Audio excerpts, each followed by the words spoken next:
Amen. Nous bénissons vraiment l'Éternel Dieu pour sa grâce, pour sa fidélité, pour sa bonté. Et je prie ce matin vraiment que lui-même, qu'il m'utilise comme un canal pour la gloire de son nom. Et comme Moïse, je reconnais humblement devant Dieu que je ne sais pas parler. C'est vraiment lui qui pourra décoller ma langue de mon palais. Amen. Pour parler au travers de ma vie, pour parler à mon cœur premièrement, pour que ce qu'il veut de ma vie vraiment soit atteint et ce qu'il veut vraiment de la vie de chaque personne ce matin soit réalisé dans le nom de notre Seigneur Jésus-Christ de Nazareth. Amen. Je voudrais ce matin, avant de commencer, que nous regardions un peu la vie des fils d'Élie. La Bible déclare que les enfants d'Élie étaient dédiés au service de Dieu. Ils étaient des sacrificateurs, des personnes qui étaient séparées d'avec le peuple pour consacrer leur vie vraiment au service uniquement de Dieu. Mais on a constaté que ces enfants d'Élie, ils profanaient les sacrifices que le peuple venait offrir. Et ils ne menaient pas une vie qui est conforme à la vie de sanctification, de sacrificateurs à laquelle Dieu les a appelés. Or, ils sont appelés à être séparés vraiment et être mis à part pour Dieu. Or, la Bible nous dit dans 1 Thessaloniciens 4, le verset 3, si notre frère Amen est là, il peut nous aider pour le lire. Merci beaucoup, Amen. Que ce que Dieu veut vraiment, c'est notre sanctification. Amen. Amen. 1 Thessaloniciens 4, verset 3.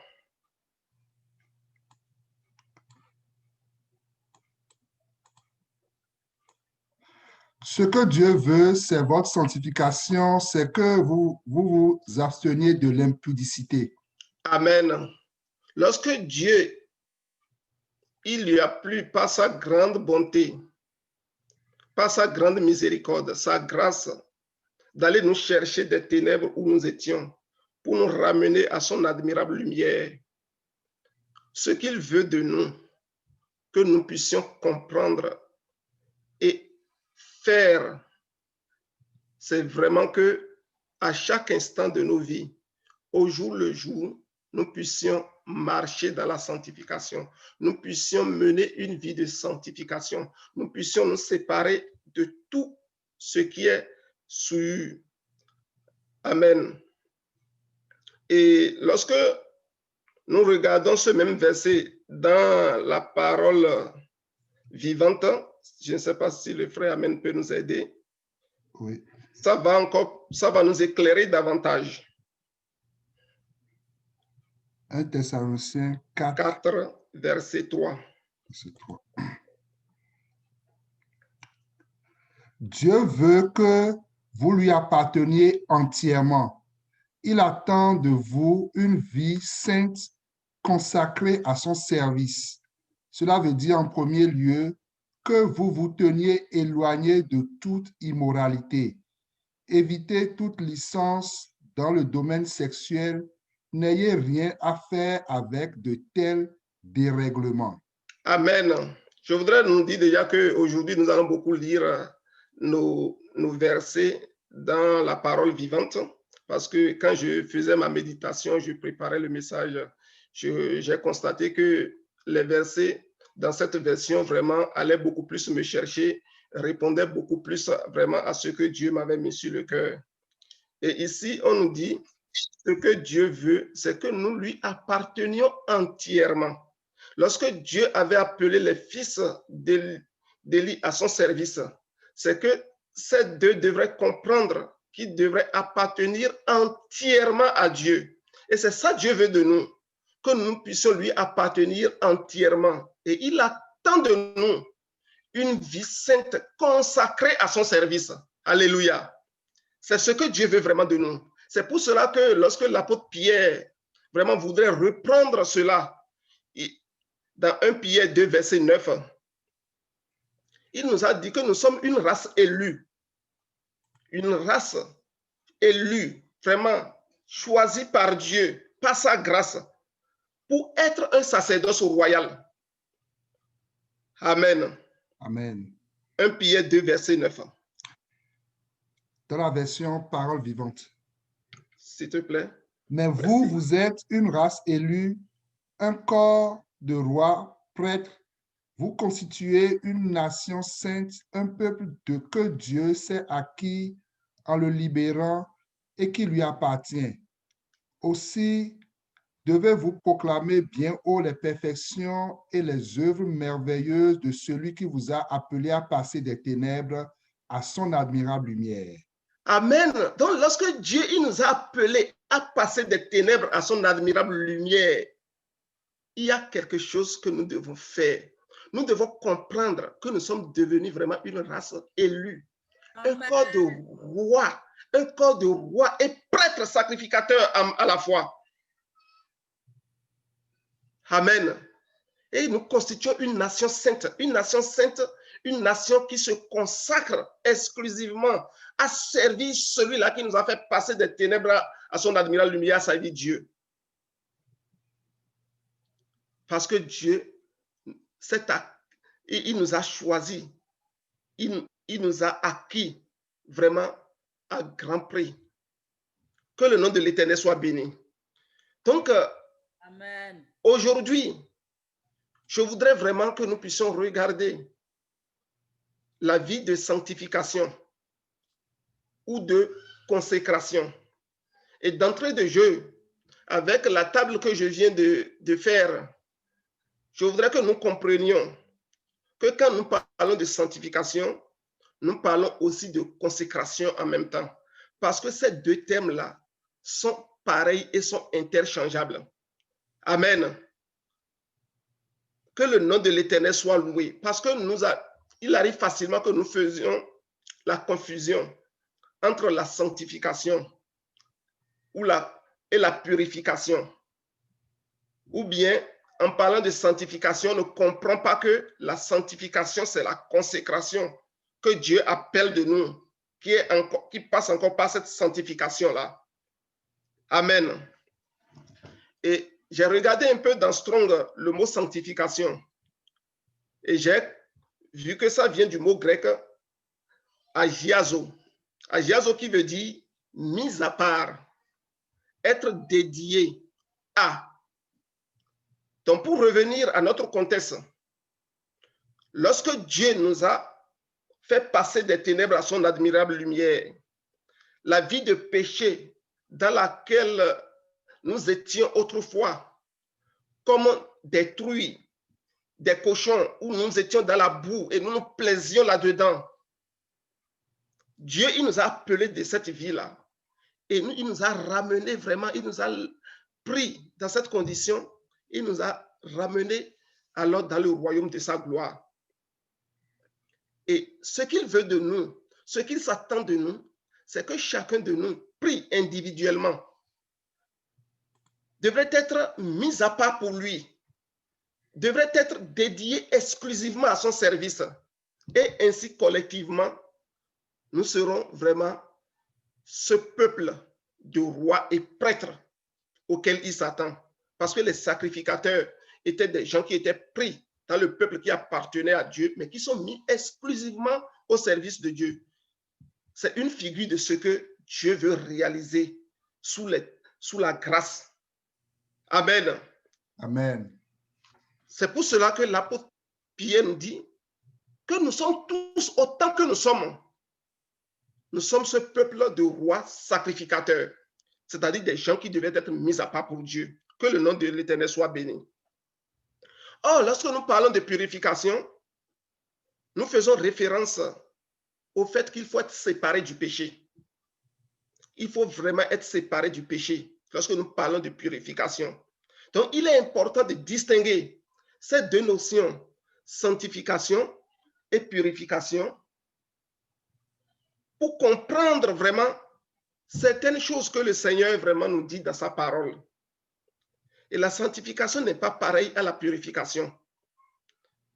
Mais nous pouvons comprendre que l'une de ces deux notions peut conduire à l'autre.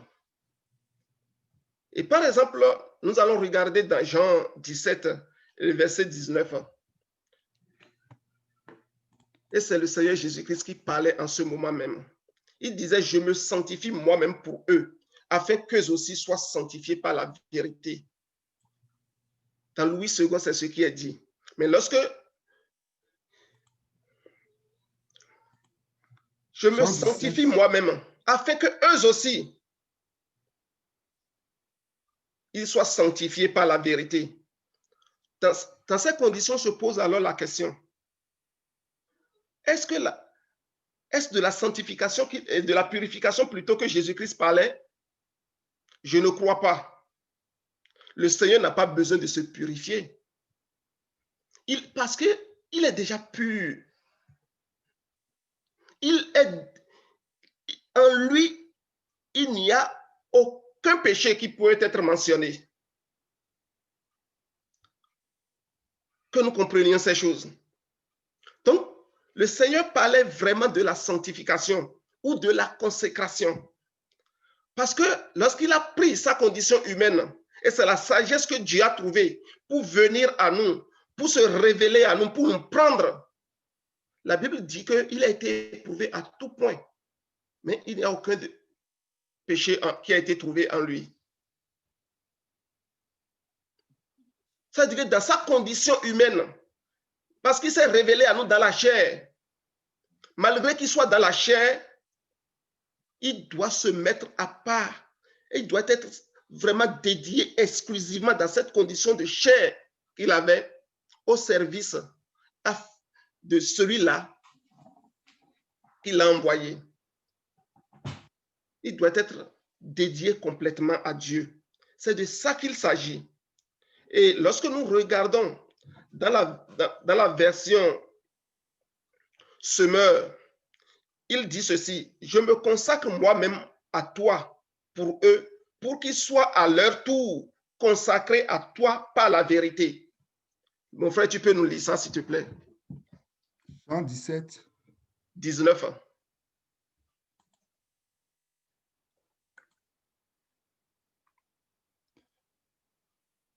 Et je me consacre moi-même à toi pour eux, pour qu'ils soient à leur tour consacrés à toi par la vérité. Amen.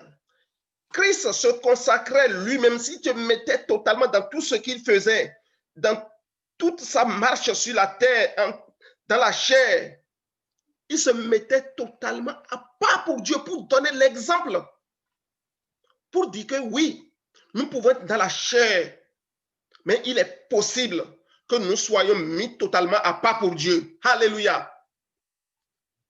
Afin que eux aussi, qu'ils soient consacrés à toi par la vérité, par la parole qui libère, parce que c'est la vérité qui rend libre. Et c'est la vérité qui nous amène à comprendre que nous devons nous consacrer à Dieu. Que le nom de l'Éternel soit béni. Amen. Donc, il est important de savoir qu'on ne peut sanctifier ou consacrer à Dieu quelque chose qui est impur. Quelque chose qui demeure dans le péché. Quelque chose en qui nous trouvons, il y a de la souillure, ne peut pas être mise à part pour Dieu, ne peut pas être consacré à Dieu. Donc, il est important alors de comprendre pourquoi nous devons nous purifier. Nous devons mener une vie loin de péché, une vie exempte de toute souillure. Que le nom de l'Éternel soit béni. Amen. Je voudrais que nous regardions Ézéchiel 43, verset 26.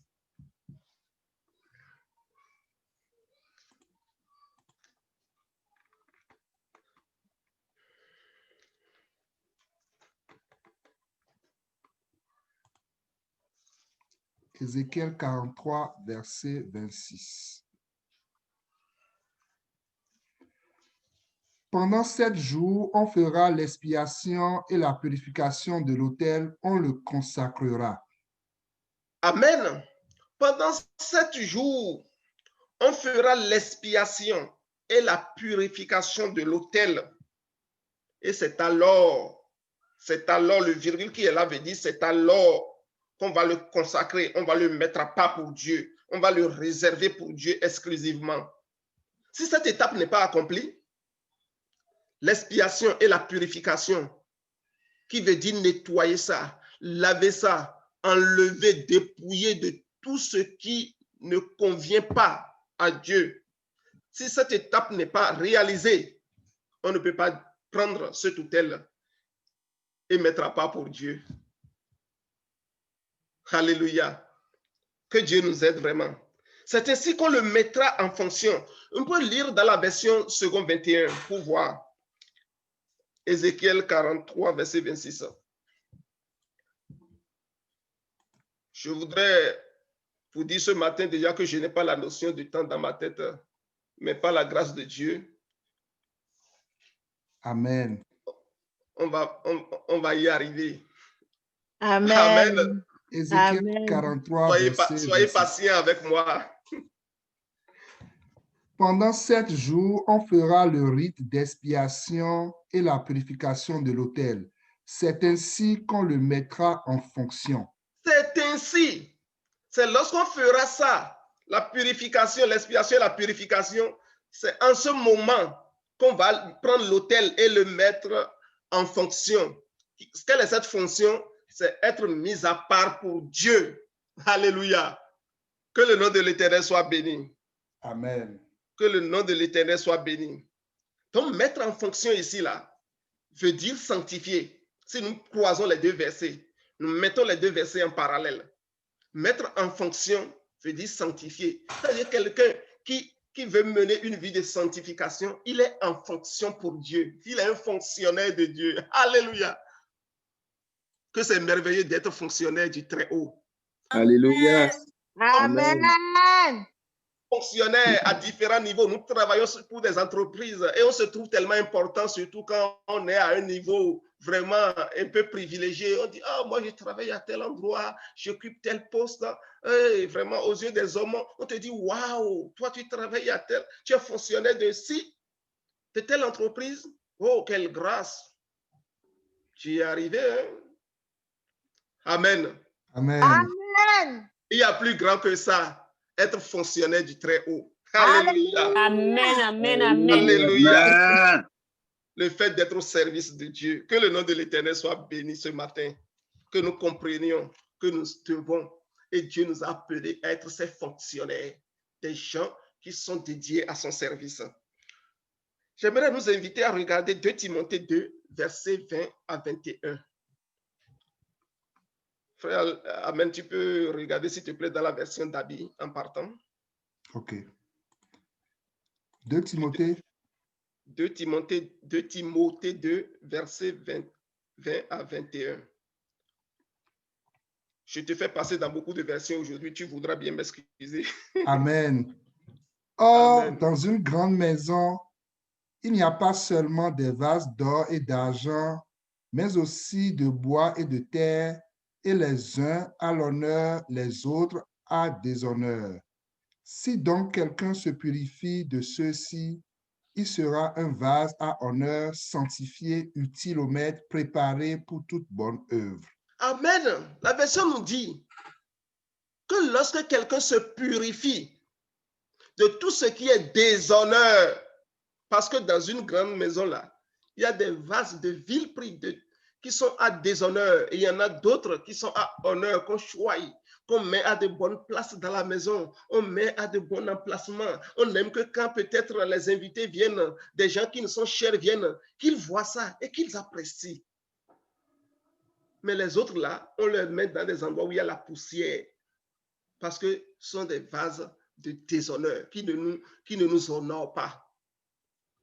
Et la version d'Abi nous dit ici, l'apôtre Paul, il nous dit ici, lorsque nous nous purifions de tout ce qui est déshonneur, en ce moment-là, nous devenons un vase d'honneur. Alléluia. Amen. Et ce vase d'honneur, c'est lui qui est pris, qui est sanctifié, qui est utile au maître, que le maître peut utiliser, peut prendre pour le mettre à son service. Que le nom de l'Éternel soit béni. Et ainsi, il est préparé pour tout ce qui est bon, pour toute bonne œuvre. Oh, que Dieu nous prépare pour toute bonne œuvre ici, parce que nous comprenons que nous devons nous débarrasser, nous enlever, nous dépouiller, vraiment, nous soustraire de tout ce qui est déshonneur devant Dieu. Que le nom de l'Éternel soit béni. Donc, c'est seulement si quelqu'un se purifie de tout ce qui est déshonneur qu'il pourra alors se sanctifier pour être utile à son Dieu. Et nous pouvons regarder ce que l'apôtre Paul nous dit dans 2 Corinthiens 7, verset 1. Dans la parole vivante, s'il te plaît, mon frère, amen.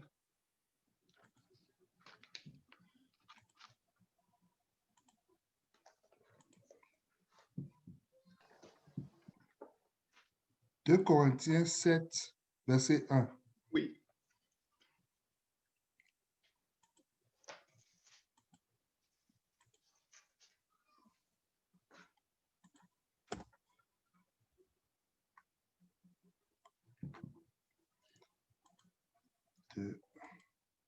Corinthiens 7, verset. Avant de venir là, s'il te plaît, on peut lire dans 2 Corinthiens 6, verset 17 à 18, avant d'en arriver là, pour mieux comprendre. Amen. 2 Corinthiens 6, 17 à 18. Avant d'en arriver à 2 Corinthiens 7, le verset 1. 2 Corinthiens 6, 17 à 18. C'est pourquoi quittez leur milieu, séparez-vous d'eux et tenez-vous à l'écart, dit le Seigneur. N'ayez pas de contact avec ce qui est impur, alors je vous accueillerai. Je serai pour vous un père et vous serez pour moi des fils et des filles, dit le Seigneur le Tout-Puissant. Amen. Maintenant, 2 Corinthiens 7, verset 1. Ces promesses, mes bien-aimés, sont pour nous. Gardons-nous donc purs de tout ce qui pourrait corrompre le corps ou l'esprit et travaillons à notre perfection dans une vie sainte en révérant Dieu. Amen. Il dit, ces promesses, mes bien-aimés, sont pour nous. Et pour en venir à ces promesses, quelles sont ces promesses? C'est ça nous venons de voir dans les versets, dans le chapitre 6, verset 17 à 18. Et avant de venir à ces promesses-là, l'apôtre Paul a commencé par présenter aux Corinthiens des contrastes. Il n'y a pas de rapport entre ceci et cela. Il n'y a pas de rapport entre le temple de Dieu et avec les idoles. Non, ça doit être clair pour vous, chers Corinthiens. Chers frères et sœurs, nous devons comprendre que vraiment, il n'y a aucun rapport entre nous et le monde, entre le peuple de Dieu et les idoles. L'apôtre Paul a commencé par présenter ça aux Corinthiens pour dire, lorsque vous comprenez cela et que vous quittez ces choses, que vous vous séparez vraiment de ces choses, parce que vous êtes arrivé à une compréhension, à une maturité telle que on n'a pas besoin de vous enseigner cela parce que vous avez compris cela et vous êtes séparés délibérément de cela parce qu'ici l'apôtre parlait à des chrétiens, des gens déjà que Christ a déjà rachetés. Et il dit, lorsque vous mettez à l'écart de ces choses-là, vous serez pour Dieu vraiment des fils parce que Dieu devient pour vous un père. Alléluia. Le Tout-Puissant devient pour vous un père. Et lorsque Dieu se révèle sous le nom du Tout-Puissant, lorsqu'il se révèle sous le nom du Tout-Puissant, alléluia, c'est merveilleux. Et dit, alors nous avons cette promesse alors pour nous. La promesse que Dieu est pour nous un père. Alléluia. La promesse que Dieu est pour nous un père, c'est merveilleux. Que Dieu soit pour l'Église de Québec un père. Que Dieu soit pour chacun de nous ce matin un père. Parce que nous avons compris qu'entre nous et certaines choses, il n'y a plus de rapport, il n'y a plus de lien, il n'y a plus d'affection possible. Alléluia. Il dit, vraiment, gardons-nous donc purs.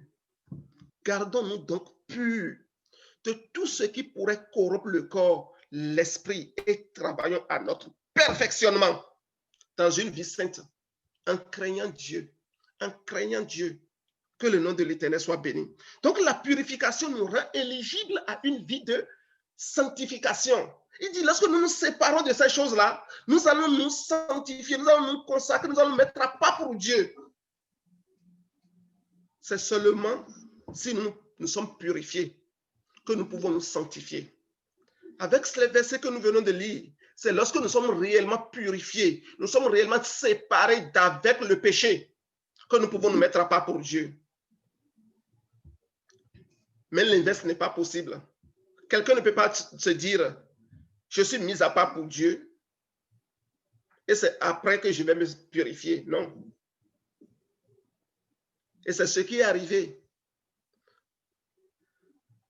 dans la vie d'un de ces enfants d'Élie que nous avons vus. C'est des gens qui sont appelés à être totalement dédiés au service de Dieu.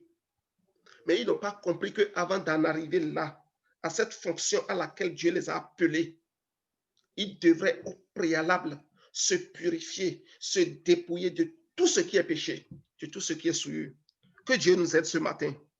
Frère, puisse Dieu nous aider vraiment à comprendre la vie de consécration ou de sanctification à laquelle il nous appelle. Il nous appelle vraiment. Et cela va nous donner le zèle pour vivre dans la purification parfaite. C'est lorsque nous comprenons que nous sommes appelés à être sanctifiés que nous pouvons nous séparer du péché. Amen. C'est lorsque nous comprenons vraiment que lorsque Dieu nous appelle, ce n'est pas pour faire joli. C'est en ce moment que nous pouvons mener une vie de purification. Que le nom de l'Éternel soit béni. Amen. Est-ce que alors purifier veut dire automatiquement être consacré? Lorsque je comprends que je suis appelé à être consacré et je me purifie au quotidien de tout ce qui est souillure, est-ce que cela veut dire automatiquement que je suis consacré? C'est la question que nous pouvons nous poser. Mais le fait d'être purifié, mes frères, ne veut pas dire tout de suite que nous sommes déjà consacrés à Dieu. Mais c'est une étape préalable et indispensable à cela. Un chrétien peut accepter le Seigneur, mener une vie de purification, mais ne pas se donner à Dieu afin d'être à son service. Ne pas se mettre à part pour Dieu. Ça peut paraître bizarre. Ça peut paraître vraiment tout de suite quelque chose qui n'a pas de logique. Mais nous allons comprendre que vraiment, parce que la sanctification ne veut pas dire purification. Que le nom de l'Éternel soit béni. Amen. Nous allons tourner nos regards dans Romains 1 et dans Romains 12, le verset 1, pour voir ce que l'apôtre Paul ici, ce à quoi l'apôtre Paul a exhorté les Romains. Romains 12, verset 1. Je vous exhorte donc, frères, par les compassions de Dieu, à offrir vos corps comme un sacrifice vivant, saint, agréable à Dieu, ce qui sera de votre part un culte raisonnable. Il dit, je vous exhorte à offrir votre corps comme un sacrifice vivant, saint, agréable. C'est ce que nous pouvons faire à Dieu pour dire que nous sommes en train de l'adorer de façon raisonnable. Sinon, nous pouvons dire que nous sommes en train d'adorer Dieu, mais ça n'a pas de sens. C'est comme nous vivons dans la contradiction. Que le nom de l'Éternel soit béni. Nous allons lire ce même verset dans la parole vivante pour aller voir un peu d'autres aspects de ce verset.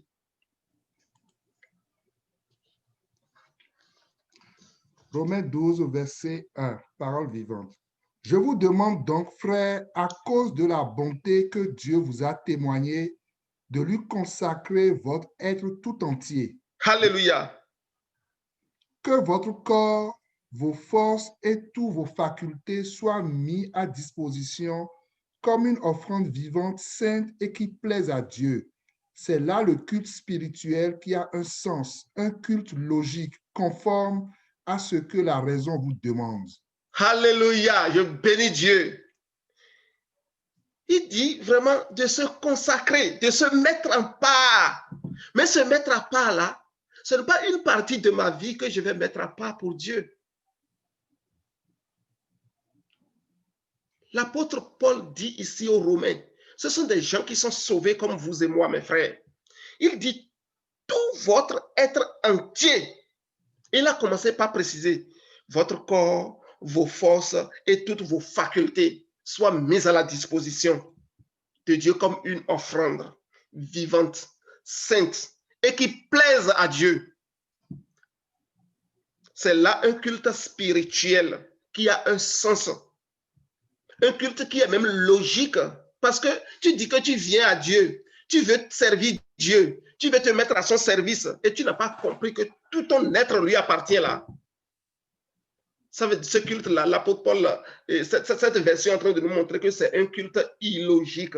C'est pour cela qu'il dit que lorsque nous faisons ça, vraiment, nous comprenons cela, que c'est tout notre être entier là. Nous sommes en train d'offrir à Dieu un culte logique, spirituel, qui est logique. Alléluia. Vraiment, que Dieu nous aide. Et s'il dit que c'est un culte qui est conforme à la raison. Donc, quand on dit, je vous exhorte, comme il a commencé par dire dans la version Louis II, je vous exhorte. Donc, quand on exhorte quelqu'un à quelque chose là, cela veut dire que la chose initialement n'est pas comprise par tout le monde.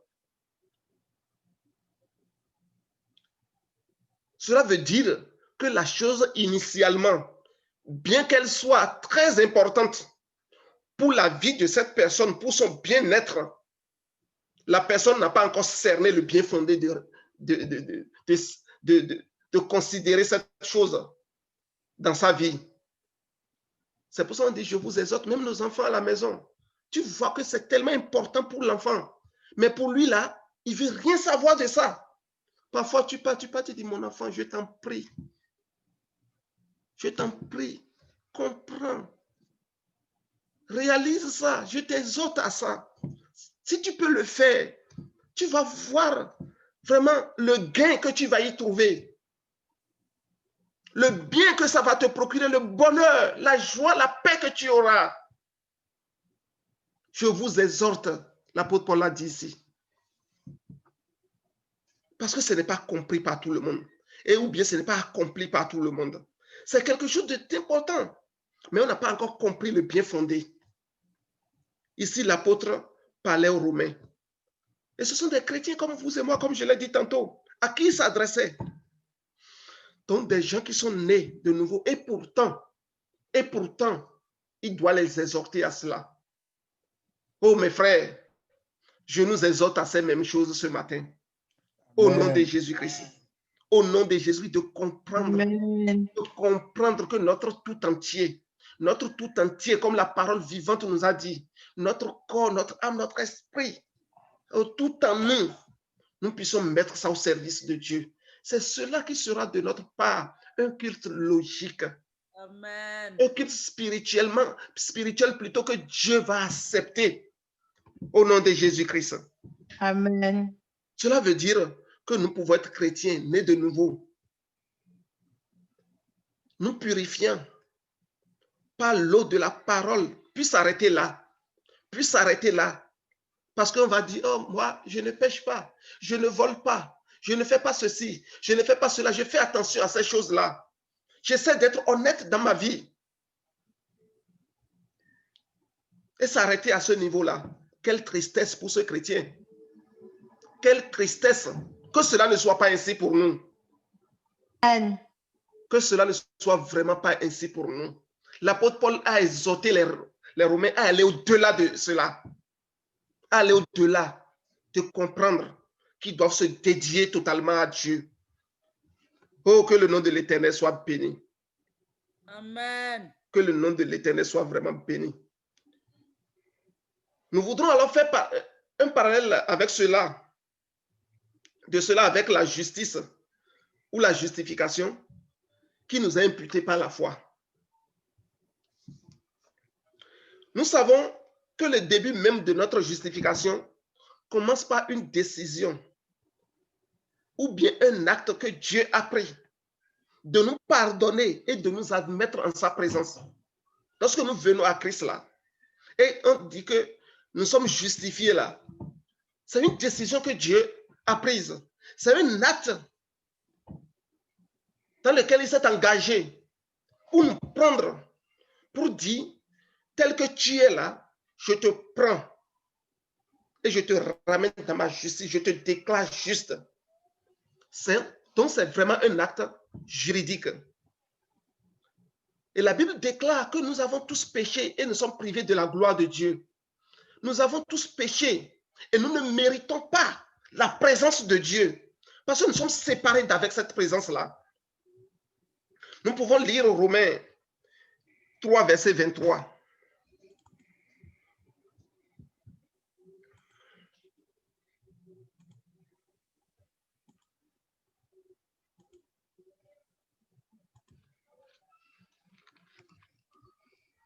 Tous sans distinction ont péché et ont perdu la beauté glorieuse dont Dieu avait revêtu l'homme. Tous ont manqué le but qu'il leur avait assigné dans son plan. Personne ne saurait prétendre être approuvé de Dieu ni accéder à sa glorieuse présence. Amen. J'aime bien cette version. Je nous exhorte dans nos méditations là à aller lire parfois les versets dans cette version là. Ça nous ramène à une compréhension beaucoup plus simple encore, beaucoup plus profond. C'est simple mais c'est profond. Il dit, tous sans distinction ont perdu la beauté glorieuse dont Dieu a revêtu l'homme. Dieu au départ, en créant Adam et Ève, il a dit, c'est très bon lorsqu'il a fini de créer l'homme parce qu'il a regardé la beauté glorieuse, sa gloire qui était sur l'homme là. Il était content. Alléluia. Mais à cause du péché, nous avons tous perdu cette beauté glorieuse. Et nous avons manqué notre but. Il a dit, tous ont manqué le but qui leur est assigné dans le plan divin. Dieu a créé l'homme plutôt, avec un plan divin dans lequel il voudrait que l'homme marche, l'homme chemine, l'homme grandisse, l'homme s'épanouisse. Mais nous avons perdu cela à cause du péché. Et personne ne pouvait, à partir de cet instant, dire que je suis approuvé de Dieu. Je peux accéder à la présence glorieuse de Dieu. Et la Bible m'a dit que le jardin d'Éden là, le chemin qui mène au jardin d'Éden a été barricadé par des chérubins qui tenaient des épées flamboyantes. Alléluia. Donc nous sommes séparés, nous ne pouvons plus accéder à cette glorieuse présence. Et parce que nous avons péché, l'apôtre Paul dit toujours aux Romains, dans Romains 6, verset 23 là, que le salaire du péché, c'est la mort. Parce que nous avons manqué le but, nous avons perdu la beauté glorieuse de Dieu, nous sommes séparés de cette présence glorieuse de Dieu. Tout ce que nous méritons à partir de cet instant, chers frères et sœurs, c'était la mort. Parce que la Bible nous dit que la loi et les prophètes réclamaient la justice. Or, la justice de Dieu, c'était que quiconque pêche meurt. Alléluia. Romains 6, 23. Car si la solde payée par le péché à ses esclaves est la mort, Dieu nous offre comme cadeau gratuit la vie éternelle en communion avec Jésus-Christ, notre Seigneur. Amen. Donc, si le solde payé par le péché à ses esclaves est la mort, donc le solde, le salaire du péché, ce que le péché va te donner en retour, c'est la mort. Donc, nous sommes séparés vraiment avec Dieu et nous méritons la mort. Et nous nous retrouvons devant le tribunal de Dieu parce que la loi réclame la justice de Dieu. Et nous nous retrouvons devant le tribunal de Dieu pour être jugés conformément à notre transgression. Or, ayant accepté par la foi Christ, nous avons gratuitement été purs, acquittés par la foi également, par le sang que son fils, le sang de son fils à la croix, qui Christ a versé sur la croix.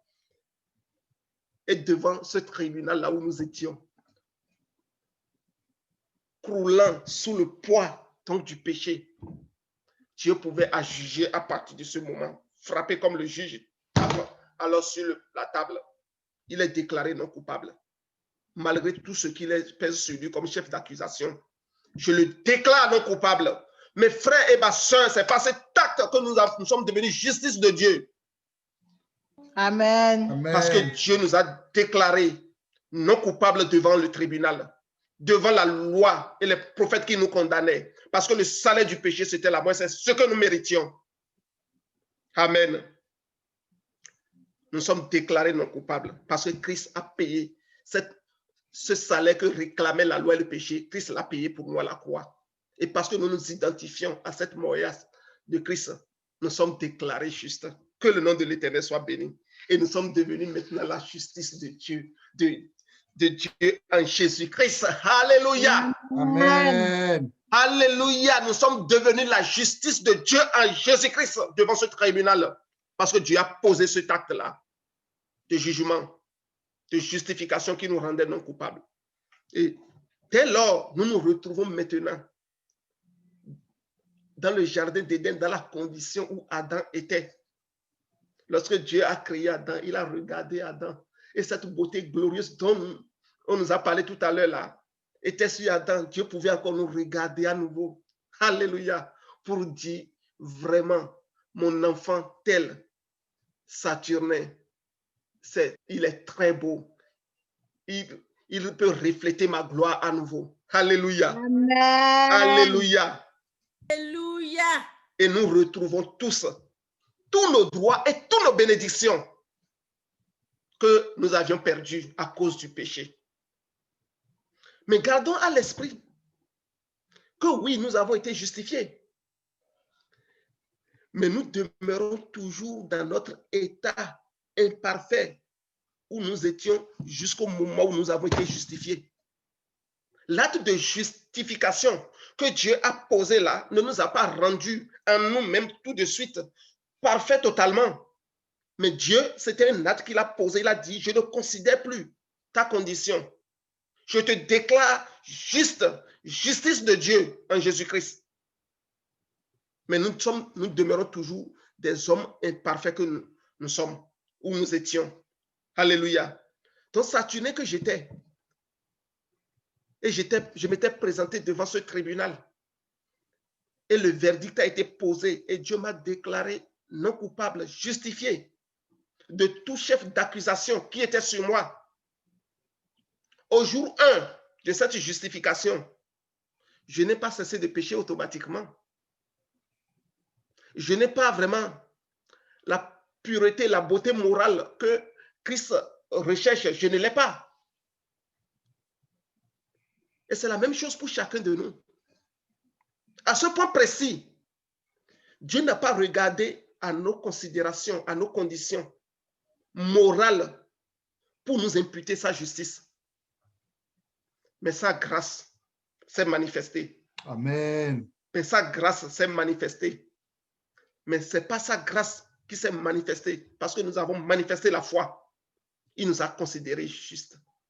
Et nous sommes devenus sa justice. Et en ce moment, nous avons retrouvé tous nos privilèges que nous avions perdus parce qu'étant séparés de Dieu et ayant perdu la beauté glorieuse de Dieu auparavant, Dieu nous a restitué toutes choses. Mais il y a beaucoup. Le jardin d'Éden, c'est normalement pas notre finalité. Lorsque Dieu nous ramène à ce niveau, en nous justifiant, ce n'est pas notre finalité, mais c'est plutôt le point de départ ou le début de notre voyage avec Dieu. C'est le point de départ ou le début de notre voyage avec Dieu. Et c'est là qu'intervient ce que nous appelons la sanctification ou la consécration, mes chers frères. Amen. Alléluia. Alléluia. Amen. C'est en ce moment précis que nous comprenons que nous devons marcher dans la sanctification ou la consécration. Nous devons vraiment être désormais des gens mis à part pour Dieu.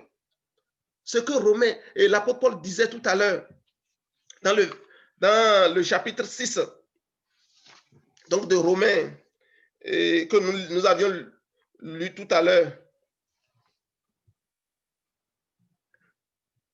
Romains 6, 23.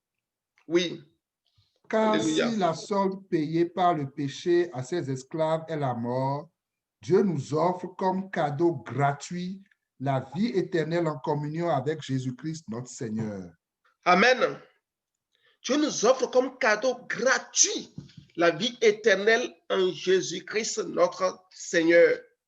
Et ce cadeau gratuit que Dieu nous offre, nous partons de là pour aller retrouver alors 2 Corinthiens 6, les 2 derniers versets que nous avons lus tantôt pour voir qu'il n'y a plus de mélange, il n'y a plus de rapport entre nous et quoi que ce soit. Et nous cherchons, pendant que nous cherchons à mener cette vie de purification au quotidien, nous comprenons en même temps par là que nous devons être désormais des gens qui sont mis à part pour Dieu, qui se consacrent pour Dieu. Que le nom de l'Éternel soit béni. Amen. Donc, une catégorie de personnes qui sont venues à cette étape-là, donc de devenir justice de Dieu, par cet acte de justification que Dieu a prononcé sur leurs conditions de péché, ils s'arrêtent là. Ils choisissent de se plaire dans le jardin d'Éden. Ils disent, oh, vraiment, je suis très content d'être justifié par Dieu. Maintenant, la mort que réclamait le péché, comme ça ne pèse plus sur ma vie. Et je suis libéré de ça. C'est bon pour moi. Je mène mes affaires tranquillement dans le Seigneur. Je fais attention simplement à ne pas voler, à ne pas faire ce qui peut être des péchés évidents. Et comme ça, là, je pense que je suis heureux. Alléluia. Mais la Bible dit que le péché, là, ça va au-delà de ce qui est à l'évidence. Même dans nos pensées, nous sommes des pécheurs. Alléluia. Que le nom de l'Éternel soit béni. Donc, une catégorie de personnes, de chrétiens, peuvent choisir du moins de s'arrêter à ce niveau. Ils se purifient constamment. Et même sans sa vie chrétienne, ils mènent cette vie chrétienne paisiblement. C'est passable. Mais là encore, c'est toi qui penses que tu mènes ta vie chrétienne paisiblement.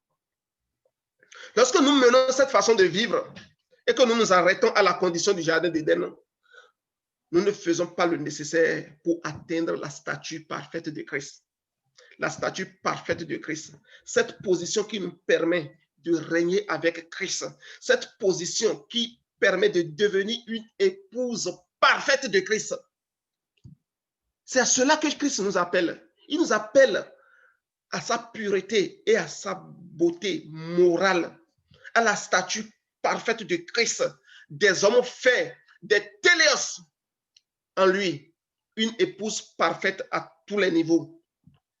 C'est en cela que nous comprenons que nous commençons par mener une vie de sanctification, de consécration à notre Seigneur, que nous devons le faire. Or, au lieu de s'arrêter là, nous pouvons choisir ou décider de mener une vie qui nous amène au-delà du jardin d'Éden. C'est cette vie de sanctification ou de consécration là. C'est à cette vie que Dieu nous appelle en réalité. C'est aller au-delà du jardin d'Éden. C'est à cela que Dieu nous appelle, mes chers frères.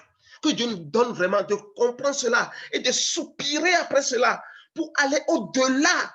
Parce qu'au-delà là, de grandes choses nous attendent. Des choses glorieuses nous attendent. Au nom de Jésus-Christ de Nazareth.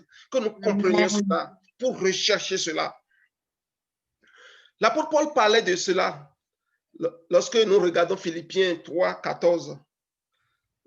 Mon frère, Amen, tu peux, s'il te plaît, me lire ça dans la version parole vivante là. Philippiens 3, 14.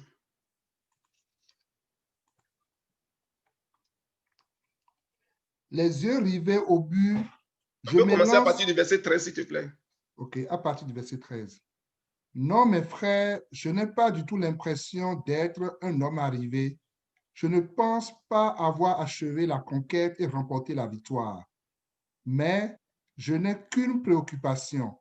Oubliant le passé et le chemin parcouru, je tends de tout mon être et de toute mon énergie vers ce qui est devant moi. Verset 14.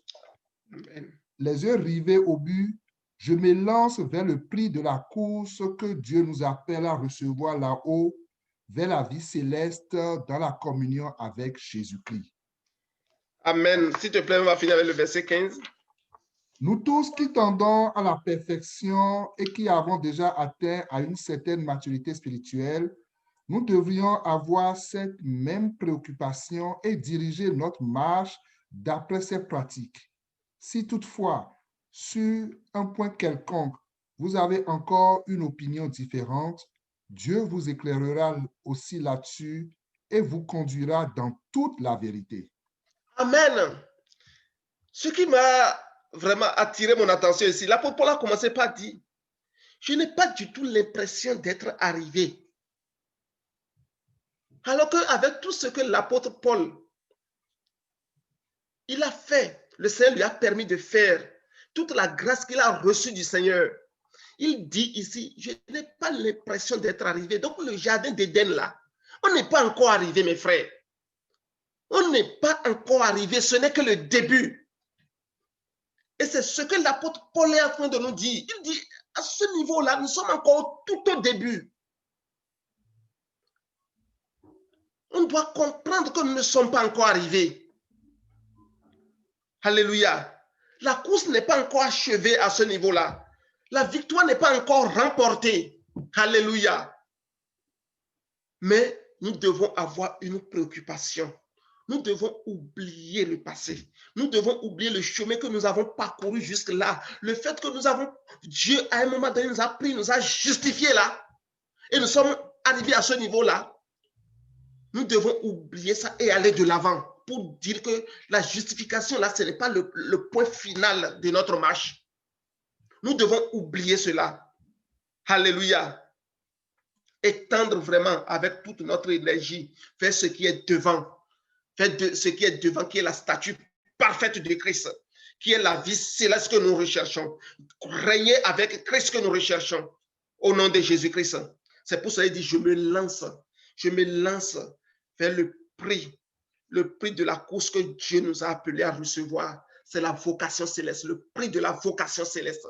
C'est vers ça que nous devons tendre. Et celui qui tend vers le prix de la vocation céleste, c'est celui-là qui comprend qu'il doit mener une vie de sanctification, de consécration pour le Seigneur. Que l'Éternel nous bénisse. Et il dit que nous tous qui tendons à la perfection, qui tendons à cette vie vraiment glorieuse en Christ, à cette vie vraiment qui représente le prix de la vocation céleste et qui avons atteint une certaine maturité. C'est-à-dire, quand tu comprends cela, quand tu comprends dans le Seigneur que tu dois aller au-delà du jardin d'Éden, l'apôtre Paul dit que tu as atteint une certaine maturité. Tu n'es pas un bébé dans la foi. Tu as atteint une certaine maturité. Tu as une compréhension de la vision du plan de Dieu. Du programme de Dieu, tu as une compréhension de cela. Tu as atteint une certaine maturité spirituelle. Il dit, nous devrions avoir cette même préoccupation. Cette même préoccupation et diriger notre marche d'après ces principes. Alléluia. Et sa prière à la fin, il dit que si sur ce point-là, nous avons des points de divergence, où certaines personnes pensent que, oh, vraiment, dans le jardin d'Éden, ils sont arrivés, ils n'ont pas besoin de faire plus. C'est déjà bon pour eux. C'est déjà correct. C'est parfait pour eux. Il dit que Christ même va nous éclairer sur ce point de vue. Amen. Et il va nous conduire dans la vérité de comprendre que nous devons aller au-delà, que nous n'avons pas encore remporté la course. Que le nom de l'Éternel soit béni. Que le nom de l'Éternel soit béni. Amen. Amen. Alléluia. Alléluia. Nous allons regarder 1 Corinthiens 1, verset 30.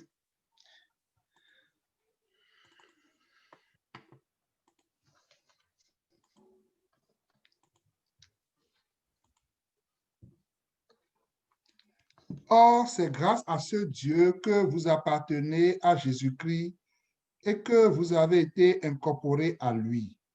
Si vous vivez en communion avec le Christ, c'est à Dieu seul que vous le devez. C'est par sa volonté que Jésus-Christ est devenu tout pour nous. Dieu a fait de lui notre vraie sagesse. En lui, nous sommes acquittés, purifiés et libérés du péché. Amen.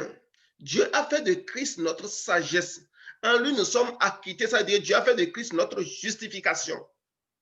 Libérés de tout péché. Ici, ça veut dire que Dieu a fait de Christ notre sanctification. Amen.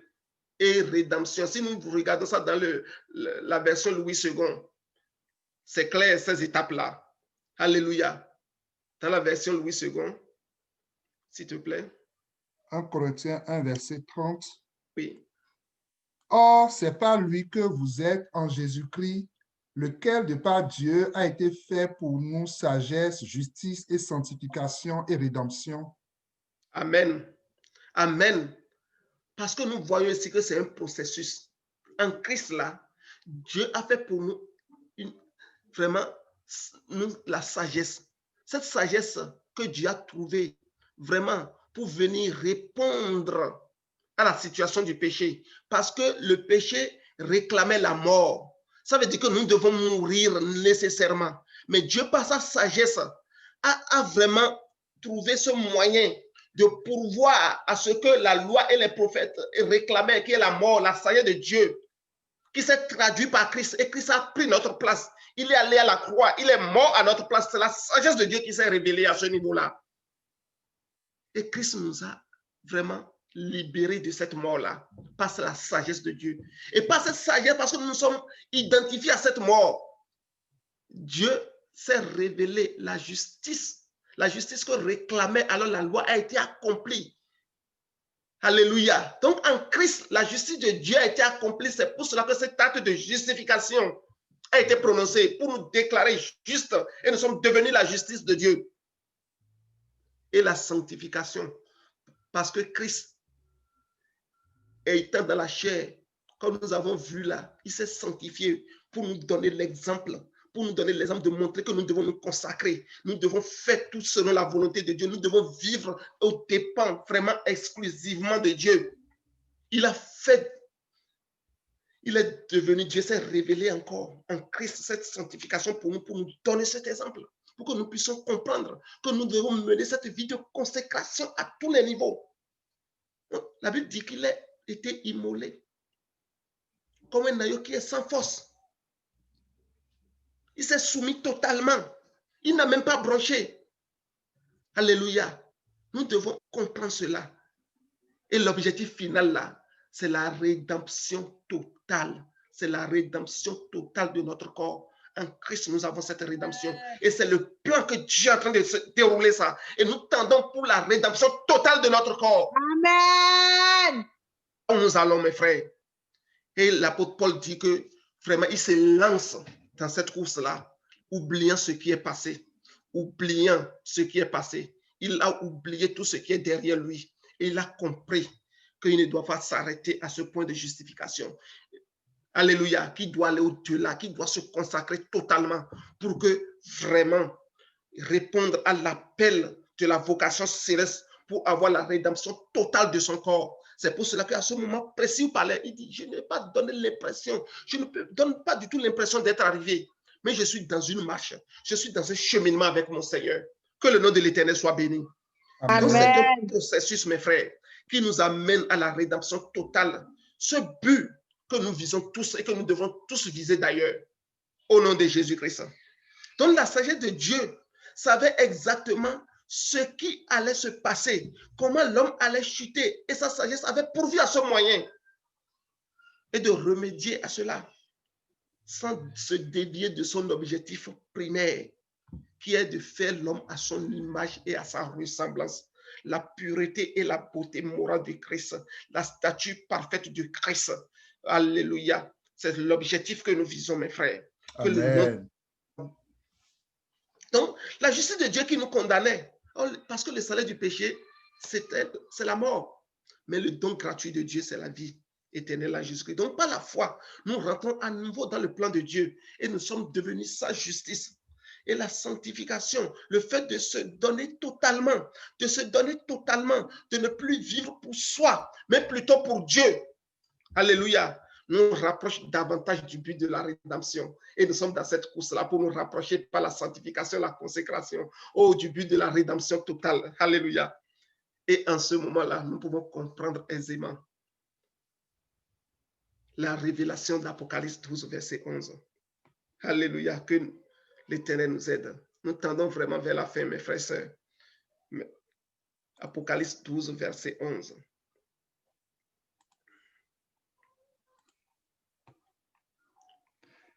Mais ils ont vaincu nos frères, l'agneau a souffert pour eux. Son sang a été leur arme. Ils ont témoigné pour lui. Ils n'ont pas aimé leur vie jusqu'à craindre de mourir. Amen.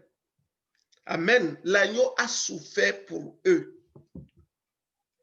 Ils n'ont pas aimé leur vie jusqu'à craindre pour lui. Alléluia. Jusqu'à craindre la mort. C'est dans cette marche que nous sommes.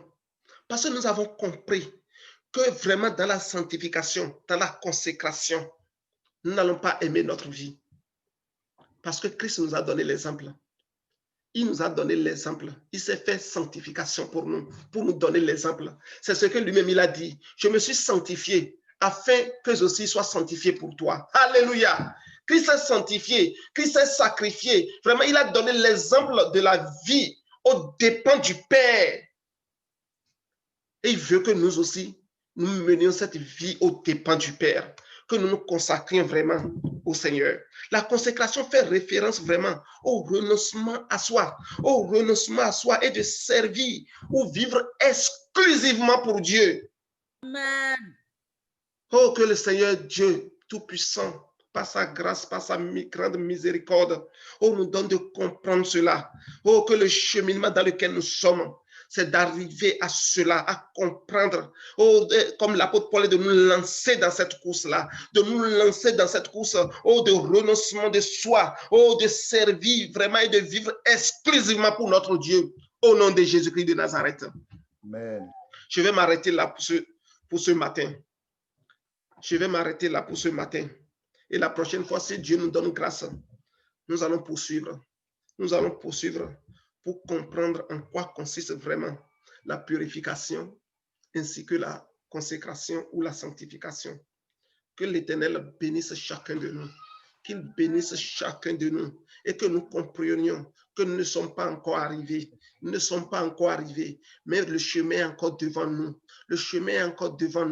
À parcourir. Et par la grâce, nous allons faire appel à la grâce de Dieu. Nous allons faire appel à la miséricorde de Dieu. Nous allons faire appel à l'Esprit de Dieu de nous soutenir comme Paul, de nous lancer dans ce chemin-là, dans cette course-là, pour chercher à remporter le prix de la vocation céleste.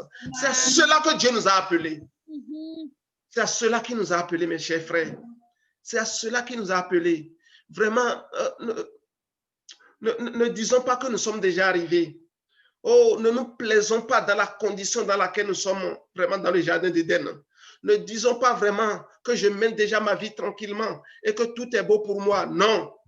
Que Dieu nous donne de comprendre cela, comme l'apôtre Paul a dit. Ceux qui comprennent cela là, c'est ceux qui ont une certaine maturité spirituelle, l'apôtre Paul a dit. Alléluia. Si nous ne comprenons pas cela, ça veut dire que quelque chose nous manque encore dans notre compréhension du plan de Dieu. Nous n'avons pas encore la maturité qu'il faut. Que Dieu nous donne à l'Église de Québec ici, à chaque personne qui écoute ce message, d'avoir cette maturité. Au nom Amen. Amen.